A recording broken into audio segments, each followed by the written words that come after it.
So this is a video response to Got That Funk and his video called Infidelity that I very much enjoyed. And also, I guess, Aldous Valor's video, YouTubers doxxed by the Ashley Madison leaks.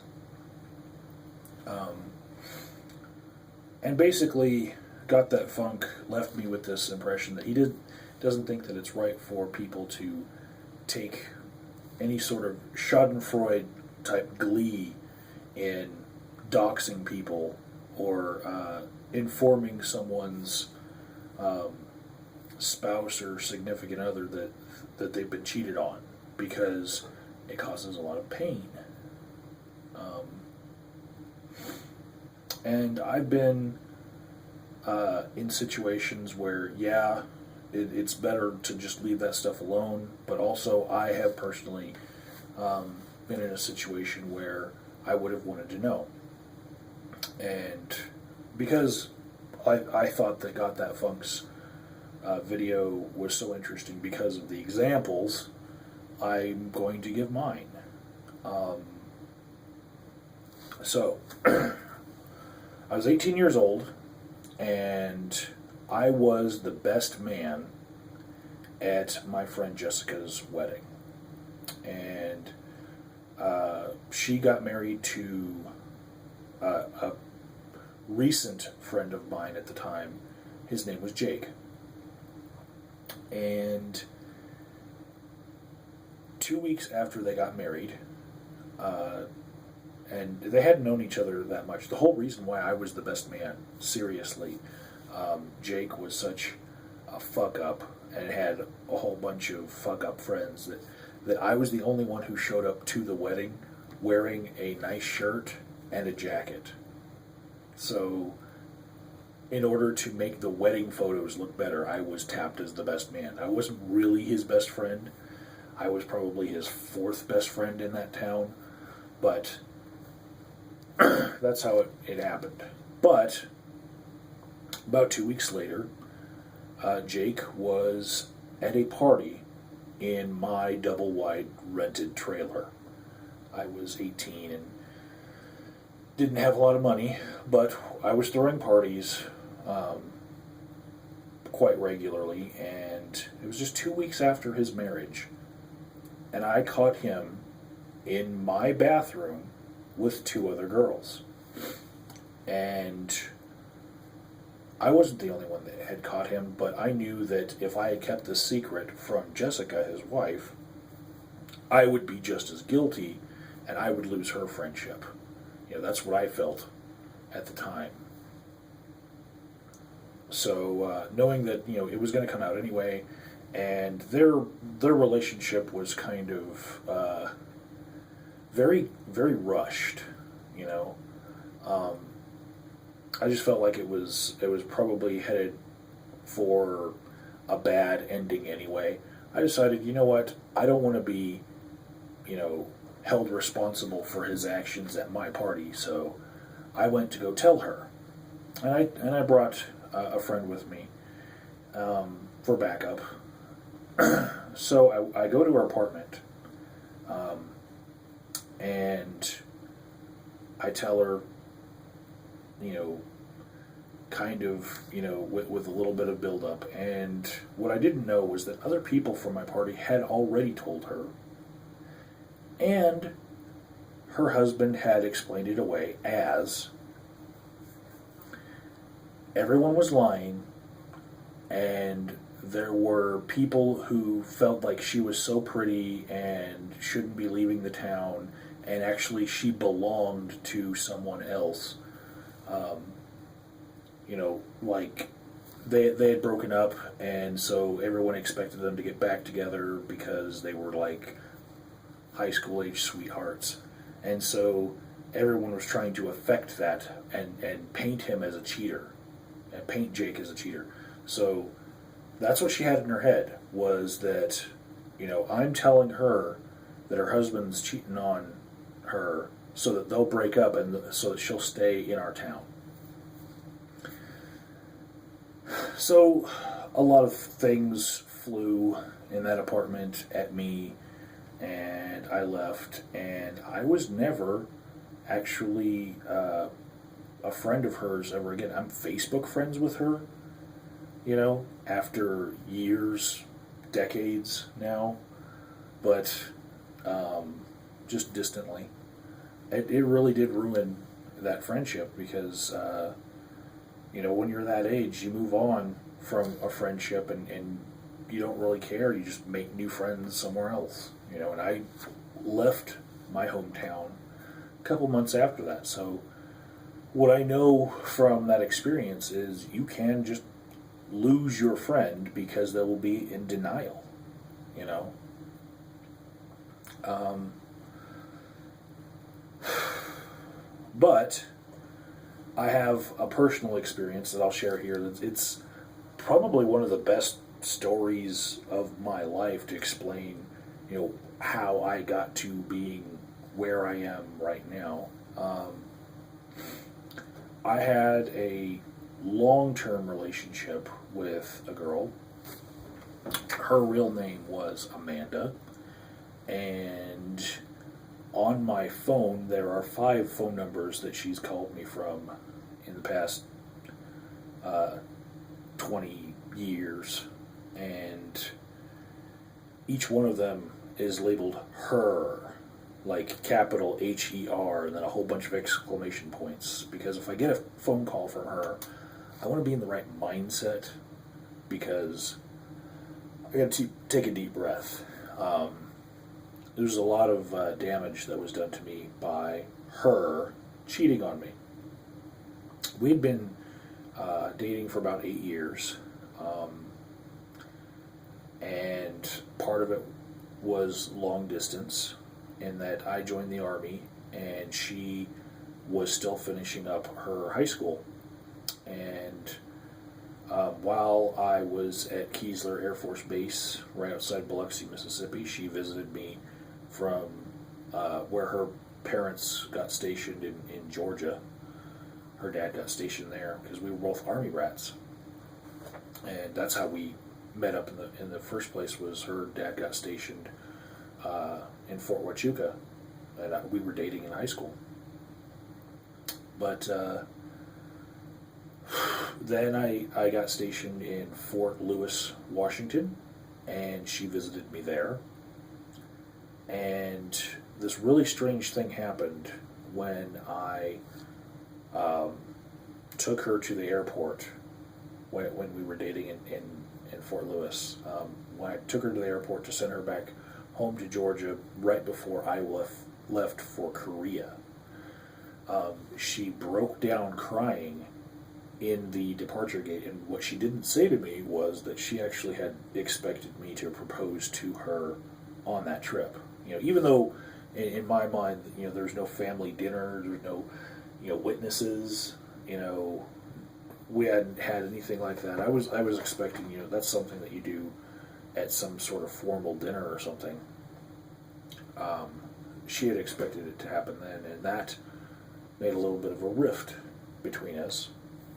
Next one was she wanted to join the Army along with me and do something called the Joint Domicile Program. And what that is if you are married to somebody else while you're in the Army and they're in the Army too, the Army will send you to the same duty stations. It's called the Joint Domicile Program, right? If you get orders to go somewhere, and your spouse doesn't, you alert your chain of command, and you will both be sent to the same place at the same time.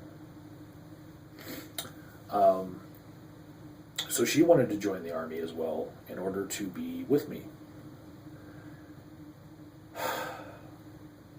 So I didn't like the idea. And the reason why I didn't like the idea was I had just gone through an AIT, which is the training that you get after basic training that trains you for your job. My AIT was 13 months long, to become an electronics calibration technician. And it was one of the longest AITs available. Some jobs you get just a couple of weeks, like infantry is like another 8 weeks after basic training just to learn how to shoot and carry a backpack.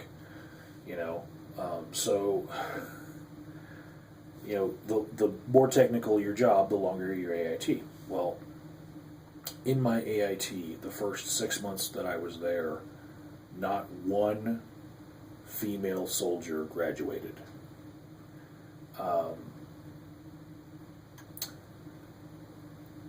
I believe in my class, the second female soldier during that whole time that I was there during that 13 months graduated.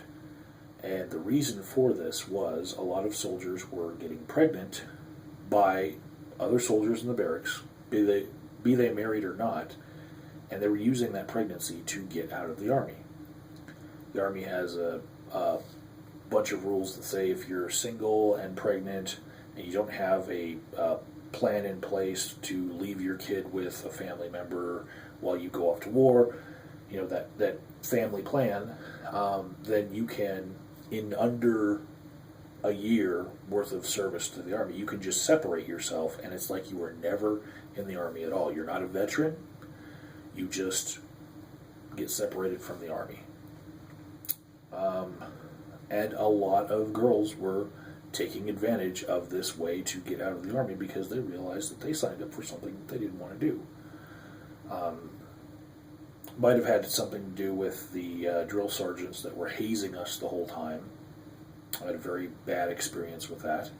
But also, it was just the men that they had recruited were wolves. Fucking wolves. Around that age, a lot of guys are. But as soon as a new girl came to our unit, it wasn't very long before she left. Because the guys were wanting to get with her, you know, and before she'd leave, she'd have 3 different boyfriends, and for one reason or another, she'd be gone. It might be some sort of medical discharge, but a lot of times it was pregnancy used to get out of the Army. And knowing that if my fiance had joined the Army, that she would have the same experience of having to go through that gauntlet of fucking wolves. I was kind of horrified, you know. It was my worst fear was that, you know, she would be out with some guys that would pretend to be her friends, and then she'd get date raped, you know.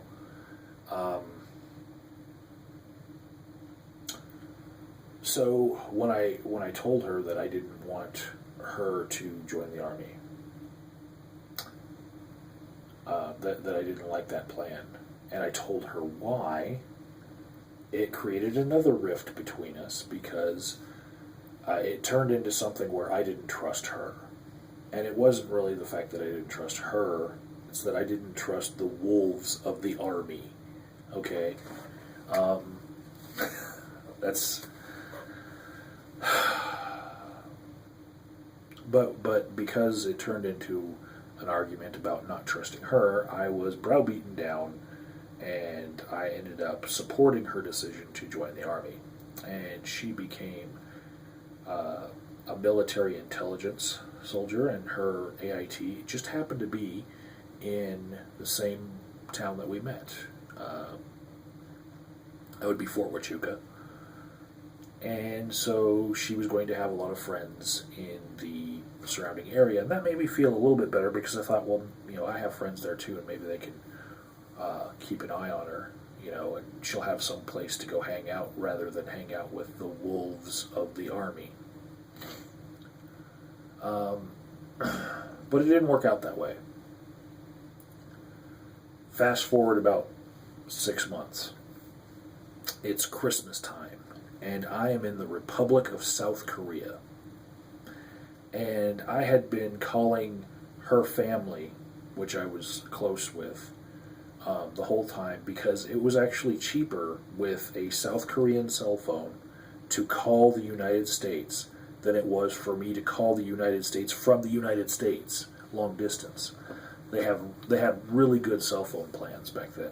I don't know if they still do, but I had a cell phone, and I would call and call and call, and I talked to a lot of people, and I was a very good friend of her brother, her mom, and her dad. And starting around Thanksgiving, I started buying Christmas presents for all of them because I considered them family.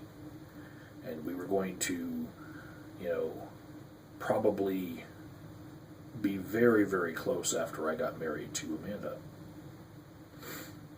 So I, added them to my Christmas list, for shopping. And I remember buying a bunch of mink blankets. In Korea, those fake mink blankets that are really, really warm. They were like $20 a piece, $10 a piece sometimes, if you haggled. And shipping was another $10 because when you use an APO address, it's like you're in the United States. It's kind of they ship it back with military shipping to the United States and then mail it on from there. So for about $20, I could get someone like a $100 blanket. So I remember sending basically every fucking person in her family a mink blanket because, I was getting a good deal. And I remember calling people to ask if they got my packages, to put the presents underneath the tree and whatnot. And I remember there being kind of odd pauses in the way that they were talking to me. And finally, her mom had asked me, have you heard from Amanda? I said, no, I'll try to call her. And I tried calling, and for 2 weeks I couldn't get a hold of her. But I didn't really feel like anything was wrong. I was used to having kind of breaks in communication with her because, there's training exercises and there's a whole bunch of things when you have a long distance relationship, you can go days at a time without talking to that other person. But when I finally got a hold of her, she broke down crying. And she told me that she was 3 months pregnant. Now, I had been in Korea for 5 months. And if you do the quick math, there was no way that kid was mine. And the amount of time that it took for her to have one of those wolves descend upon her when she got out of basic training and then finally made it into AIT and was in Fort Huachuca where my friends were, it was not very long. Not very long at all. So my fears came to fruition there. And it could have been that part of the reason why is because I spoke up about my fears. That rift was already there, where that expressed lack of trust maybe turned into, something that she didn't feel as connected to me. I don't know. What I do know is that I felt like an ass, and I learned from a couple other friends that I called after that I was the last to know. They had all known for a while because she had told other people and had been asking what to do. She still wanted to be with me. At least that's what she expressed. But she still had to deal with the fact that she was in the training detachment with the baby daddy. And as it turned out, he wanted nothing to do with the baby. She used the baby to get out of the army.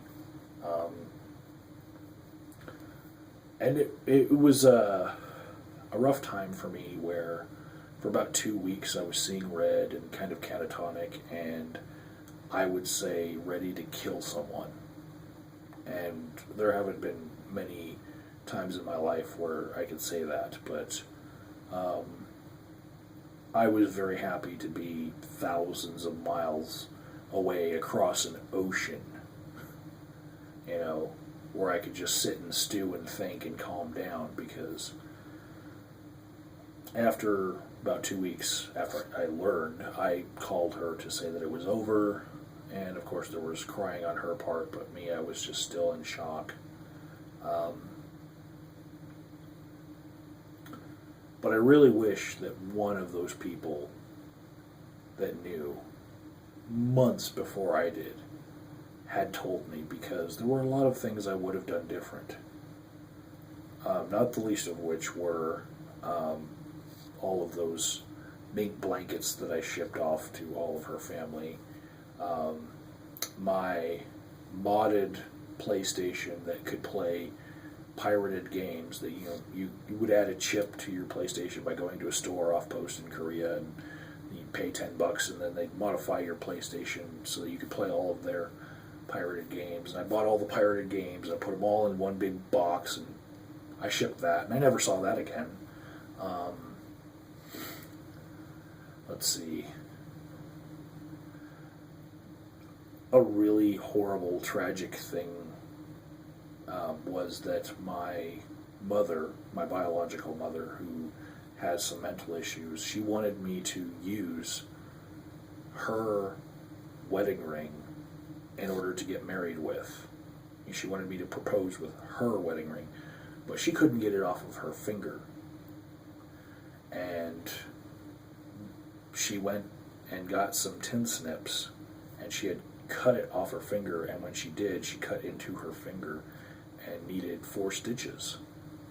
And she had mailed it to me, and I still had the ring, snipped and everything, and I was going to get it resized and welded back together by some jeweler, and that was what I was going to propose with. And, here I was, stuck with this ring that, had blood on it, and it was for nothing. I had prepared a lot of people in my family and my circles of friends for the fact that I was going to propose, and I looked like an ass when it all fell apart. And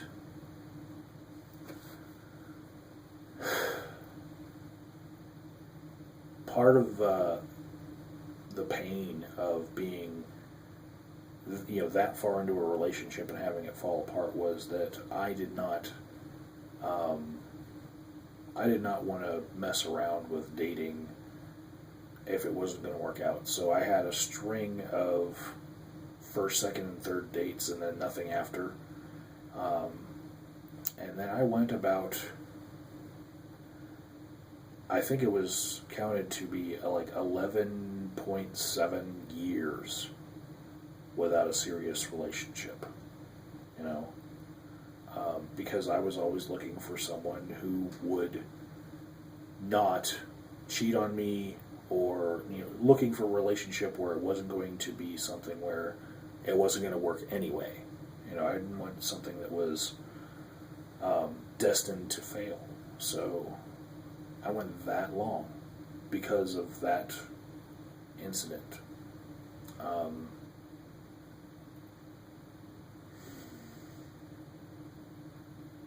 So yeah, I wish somebody had told me. It's not like I wouldn't have been hurting, but every moment that they didn't tell me, every day that they didn't tell me, I was doing something else, investing into this relationship that was going to fall apart anyway. And some of those things were just really awkward. The awkward conversation where you're talking to someone's mom and you're like expecting to be marrying their daughter, and then the mom knows, that's not going to happen. That's all that could have been avoided, And I wish somebody had told me.